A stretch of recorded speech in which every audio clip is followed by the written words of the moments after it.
Саламатсыңарбы урматтуу окуучулар? Кыргыз адабияты сабагыбызды баштайбыз. Бүгүнкү биздин темабыз Тоголок молдо жаш балага берген кыздын арманы. Сабактын максаты Тоголок молдонун өмүрү чыгармачылыгы жөнүндө маалымат аласыңар. Арман ырлары деген эмне экендигин билесиңер жана Тоголок молдонун жаш балага берген кыздын арманы ырынын мазмуну менен таанышып талкуулайсыңар. Тоголок молдонун өзүнүн чыныгы аты жөнү Байымбет Абдрахманов болгон. Ал 1860-жылы Актала районундагы Куртка деген жерде жарык дүйнөгө келген.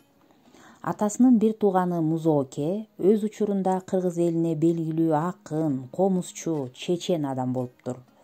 Мына ушул Музооке деген агасынын Тоголок молдонун чыгармачылыгына тийгизген таасири чоң болгон. Бала чагынан баштап Тоголок молдо ар кимге малай болуп жүргөн. Тоголок молдо көп өнөрдүн ээси. Атап айтсак, ал манасчы, жазгычы акын, дастанчы да болгон. Ошондой эле кыргыз адабиятында тамсил жанрынын негиздөөчүсү болуп эсептелет. Тоголок молдонун акындык чеберчилигинин өсүшүнө Токтогулдун таасири абдан зор болгон. Бүгүн балдар биз силер менен Тоголок молдонун жаш балага берген кыздын арманы ыры менен таанышмакчыбыз. Арман ырлары бул кыргыз элинин ооз-эки чыгармачылыгында кеңири тараган лирикалык чыгармалардын бири. Анда каармандын эрксиздиктин, теңсиздиктин, укуксуздуктун натыйжасында келип чыккан муңу, зары, күйүтү, капалыгы, нааразылыгы берилет. Өзгөчө арман ырларын өткөн заманда кедей кембагалдар жана кыз келиндер ырдашкан экен. Тоголок молдонун жаш балага берген кыздын арманы аттуу чыгармасы Анаркүл аттуу кыздын арманы жөнүндө болот. Тактап айтканда, Анаркүлдүн атасы Карабай Шеримбай деген адамдан алган карызын кайтарып бере албай калып, өз кызын, башкача айтканда 25 жаштагы Анаркүлдү Шеримбайдын 7 жашар баласына аял кылып алып берет. Бай Шеримбай кайнатам, бай Карабай өз атам, күйөөлүү кызга көз артам, күйөөсүз жалгыз мен жатам. 25-ке чыкканча ойноп күлөр улан жок. Абыш калар тойдо жейт асыл койдун куйругун, жаш балага туш кылган жараткандын буйругун.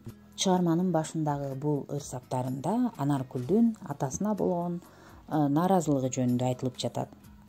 Бул ыр-саптарын улай эле Анаркүл өзүнүн ичиндеги арманын, муңун, капалыгын төгөт. 6 жашар жаш бала Анарга күйөө болчубу? Жабыр тартып Анаркүл каргыз атка кончубу? Өз атам болду мага кас, өзгөчө мага боору таш. Чыгарманын аягында жакшылыктан үмүт кылган Анаркүлдүн тилеги менен аяктайт. Бай шериден алганым атам кайрып берсе экен, ажыратып башымды тең тушума берсе экен, кепке сөзгө келсе экен, быйыл мени берсе экен. Өзүңөр байкагандай, бул жаш балага берген кыздын арманы чыгармасында өткөн доордогу кыздардын теңсиздиги, укуксуздугу жөнүндө айтылат экен. Эми балдар адабият дептериңерди алып чыгып, бүгүнкү өтүлгөн темабызга байланыштуу тапшырмаларды аткарууга киришели. Биринчи тапшырма Вендин диаграммасы. Чыгармадагы кыз менен балага карата түзөбүз. Бул тапшырманы аткаргандан кийин экинчи тапшырмада берилген суроолорго жооп беребиз. Суроолор Тоголок молдонун өмүрү чыгармачылыгына, арман ырларына жана жаш балага берген кыздын арманы боюнча берилди. Мына ушул суроолорго жооп беребиз. Сабагыбыз соңуна келди. Саламатта калгыла.